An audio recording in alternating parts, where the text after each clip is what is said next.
আমাক জনাইছে এইখিনি বস্তু বজাৰত মানে মাৰ্কেটত ওলাইছে বা কোম্পানীয়ে বনাইছে আৰু সেই বিজ্ঞাপনৰ পাছতে আনিব চেয়াৰমেন এজেণ্ট এনেকুৱা এজন ব্যক্তি 50 লাখ লাখ টকা দি পেলাই তেওঁ শ্বেয়াৰ কৰি লৈছে আৰু সেই বিজ্ঞাপনৰ থ্ৰুদি গম পোৱাৰ পিছত তেওঁ তাত পইচাখিনি ইনভেষ্ট কৰি শ্বেয়াৰ লগাই থৈছে যে তেওঁ বস্তুখিনি আনিব আৰু তেওঁৰ পৰা ডিষ্ট্ৰিবিউটৰজনে আনিব এখন ডিষ্ট্ৰিক্টৰ এজন ডিষ্ট্ৰিবিউটৰ থাকে সেই ডিষ্ট্ৰিবিউটৰজনে আনিব আৰু সেই ডিষ্ট্ৰিবিউটৰজনে অনাৰ পিছত হ'লচেলাৰে গম পাব যে ডিষ্ট্ৰিবিউটৰ আমি ডিষ্ট্ৰিক্টৰ আমুকখিনি বস্তু আনিছে হ'লচেলাৰজনে গৈ পেলাই তাৰপৰা আনিব আৰু হ'লচেলাৰৰ পৰা কোনে আনিব আমাৰ যিখিনি ক্ষুদ্ৰ দোকানী খুচুৰা দোকানখিনি আনিব আৰু দোকানীৰ পিছত আহি গ'লোঁ আমি গ্ৰাহক মানে কাষ্টমাৰ হৈ গ'ল কষ্ট কৰি মৰা মানে আমি কষ্ট কৰি দিন হাজিৰা কৰি যিকেইটা উপাৰ্জন কৰিছোঁ সেইকেইটা আনি পেলাই আমি দোকানীক দিলোঁ আৰু প্ৰকৃততে এই যে চেইনডালত আমাক ধৰক এমাহত 5,000 টকা লাগে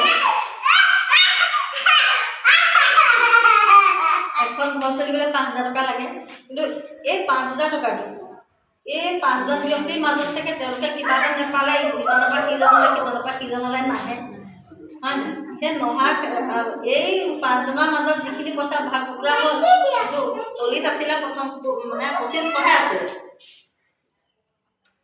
তলিত কিন্তু 2500হে আছিলে সেই 2500 আহি এইখিনিত পালেহি 5,000 মানে আমি 2500 টকা এটা আমি প্ৰত্যেক মাহে আজি ককাৰ দিনৰ পৰা আমি সেই মানে পইচাটো দিয়ে আছোঁ তেতিয়াহ'লে আমি সদায় দুখীয়া হৈ গৈ আছোঁ কষ্ট কৰিছোঁ আমি আৰু মানে পইচা বেছিকৈ গৈছোঁ আমি কিন্তু তেওঁলোকে গাড়ীত বহি এইটো লাখ লাখ টকা উপাৰ্জন কৰি আছে আমালৈ কি থাকিল ডাঙৰ এটা আলুগুটি সদায় আমি ভেজাল বস্তুও খাইছোঁ আৰু আমাৰ পৰা বেছিকৈ নিও আছে হয় এই বজাৰখনত এই মধ্যভোগীকেইজন থকাৰ কাৰণে আমাৰ বহুত পইচা অপচয় হৈ আছে কিন্তু RCMতো এনে কি আছে যে RCMত গ'লে ফ্ৰী প্ৰডাক্ট পায় RCMত সোমালে মানে একাউণ্টত টকা আহে সেইখিনিও চাগে জানিবলৈ মন যাব কাৰণ RCMটো বেলেগ এটা বস্তু আমি কৈছোঁ যে ফ্ৰী প্ৰডাক্ট পায় একাউণ্টত টকা পায় কেনেকৈ পায় সেইটো মই অকণমান দেখাই দিছোঁ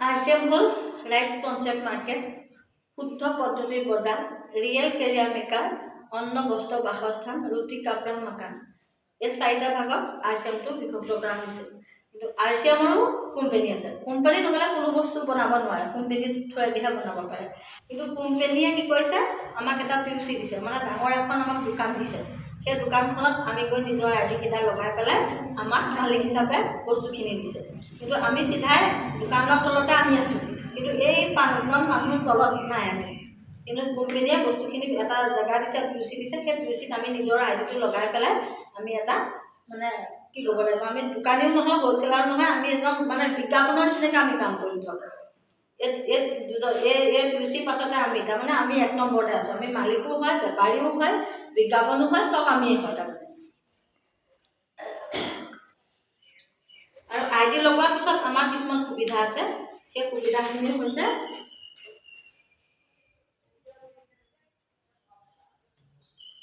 স্বাস্থ্য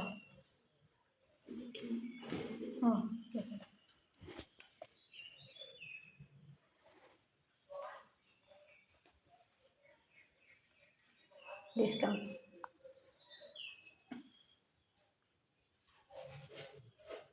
অনলাইন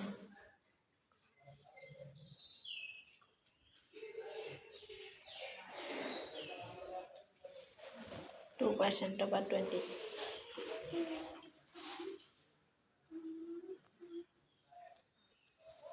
Hiboda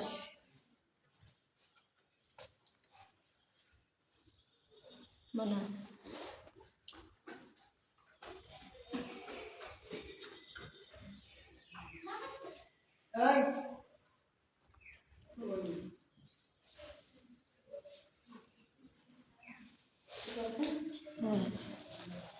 Masih.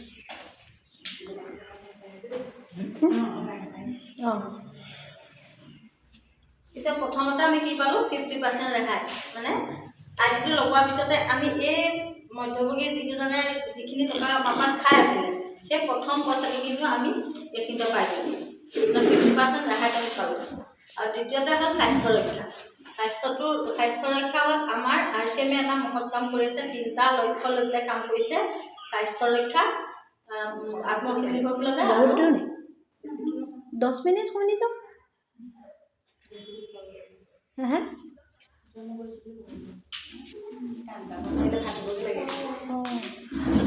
স্বাস্থ্য ৰক্ষা, আত্মনিৰ্ভৰশীলতা আৰু মহিলা সবলীকৰণ, এই 3টা লক্ষ্য আৰু উদ্দেশ্য লৈ পেলাই RCM অভিযানত মানে কাম কৰি আছোঁ।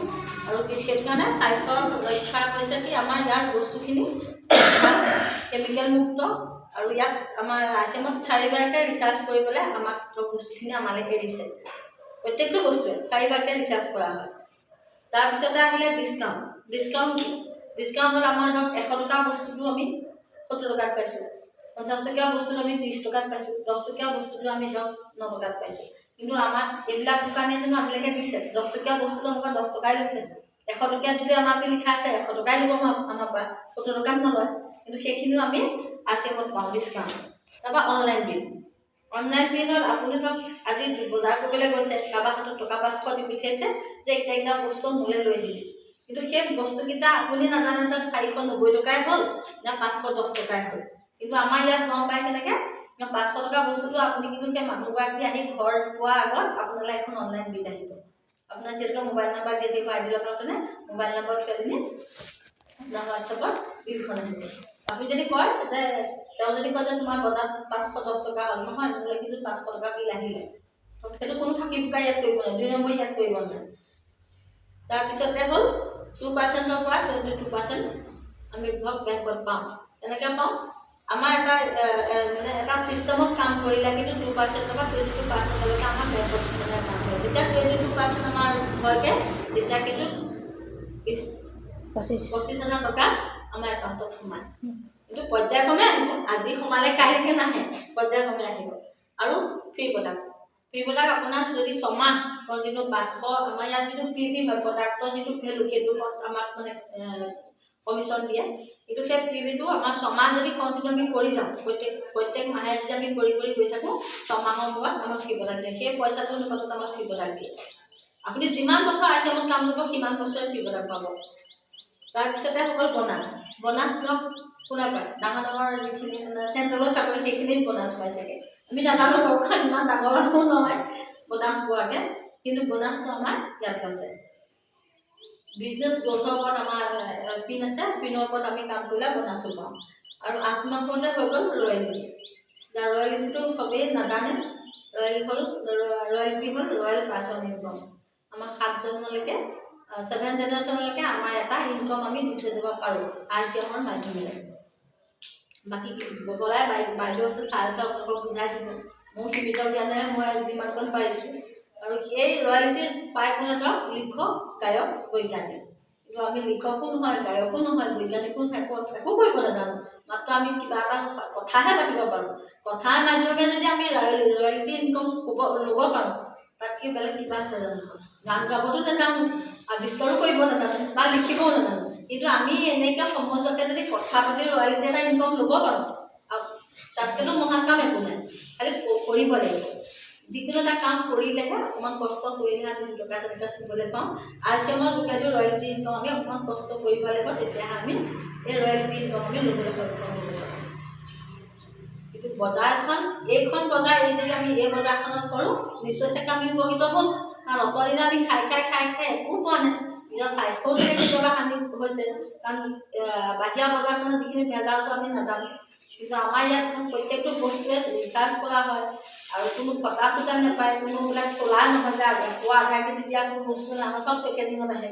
প্ৰত্যেকটো বস্তু পেকেট কৰা, খোলা বস্তু একো নাথাকে। সেইকাৰণে আমি ভাবোঁ যে আমি RCMত এইখন বজাৰ যদি আমি RCMতখন নিশ্চয় নিজৰ স্বাস্থ্যটোৰ লগতে চাগে আমি নিজৰ একাউণ্টটো যদি আমি পুৰণি কৰিব পাৰোঁ, হয় নহয়? আৰু ইমানখিনিকে ক'লোঁ। ছাৰ আছে আমাৰ